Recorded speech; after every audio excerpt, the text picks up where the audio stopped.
Lucky Ron, also known as Ron Burke. The guy that did the show before me, his name was Lucky Jim. He was there for 3 months, and then he took off to England, and I just took over the name, scratched out the Jim on the poster with a magic marker, and wrote Ron. And at first I just sort of wrote it off as being, energetic, and they got to meet a lot of other people their ages and everything. And now I think it's turned into a combination of that and the grandfather image. Everybody, the youngsters coming down because they miss their grandfather or something. Probably just the length of time it's been going, and you can always rely on being there. I never take any Saturdays off. You can come in from Helsinki, Stockholm, Melbourne, Warsaw, anywhere, and you don't have to phone ahead to see whether how I'm going to be playing. That helps. Pretty well the same show. Add a couple songs just to keep myself interested every once in a while, but it's not very many. That doesn't happen too often, really. I might have lately over the last 4 years, I might have maybe 10 extra songs, but I don't even play them all the time.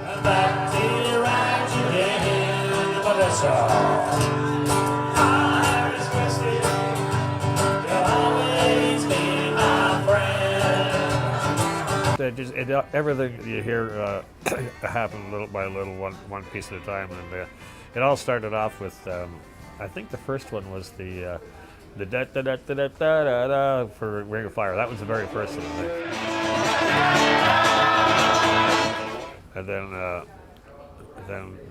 you had the number 4 thing,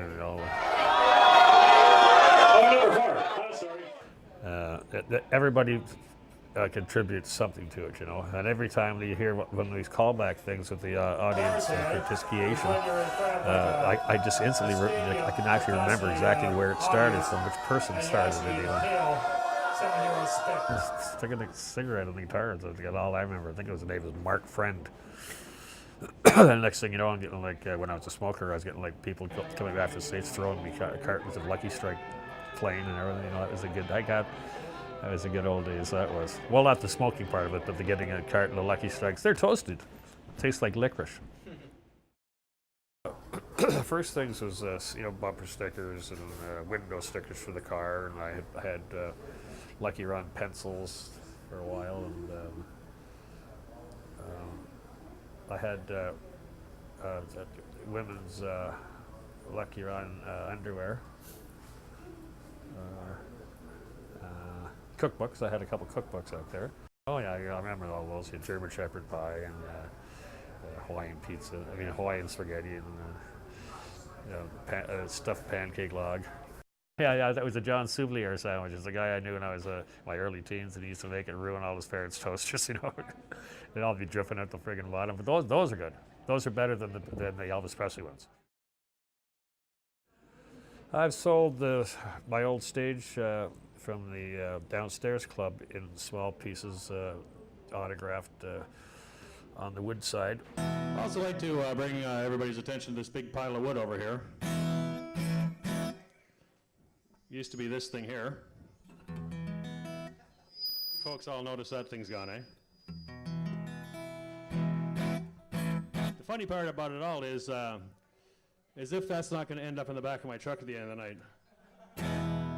As if I'm not going to be cutting it into small pieces and selling it to everybody there later. You made about $680 by cutting the stage up. Back when I first started doing the show, say about 2-3 years into it or so, I remember a number of times having the young people coming up to me and going, "What, you're Lucky Ron?" And I go, "Yeah, I am Lucky Ron." And they always go, "Oh, I was expecting some old guy." I never hear that anymore.